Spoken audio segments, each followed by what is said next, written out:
Hello, and welcome back to Scrum Study Course on a Guide to the Scrum Body of Knowledge. In the earlier SBOM Guide module, we saw that a Guide to the Scrum Body of Knowledge provides guidelines for the successful implementation of Scrum. So isn't it necessary that we know a little more about Scrum? Let's take a look. A Scrum project involves a collaborative effort to create a new product, service, or other result as defined in the project vision statement. All projects are impacted by constraints of time, cost, scope, quality, resources, organizational capabilities, and other limitations that make them difficult to plan, execute, manage, and ultimately succeed.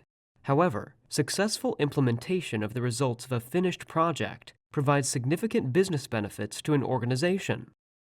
It is therefore important for organizations to select and practice an appropriate project management framework. And this is where Scrum comes in. So what is Scrum? Scrum is one of the most popular Agile frameworks. It is an adaptive, iterative, fast, flexible, and effective methodology designed to deliver significant value quickly and throughout a project. Scrum ensures transparency in communication and creates an environment of collective accountability and continuous progress. The Scrum framework, as defined in the SBOM Guide, is structured in such a way that it supports product and service development in all types of industries and in any type of project, irrespective of its complexity. Here another question arises. Why is Scrum better than other project management techniques? A key strength of Scrum lies in its use of cross-functional, self-organized, and empowered teams who divide their work into short, concentrated work cycles called sprints. Think of sprints as short time spans in which a certain amount of work must be done. Take a look at this diagram, which illustrates the Scrum project's flow. As you can see, the Scrum cycle begins with a stakeholder meeting, during which the project vision is created. The product owner then develops a prioritized product backlog, which contains a prioritized list of business and project requirements, written in the form of user stories.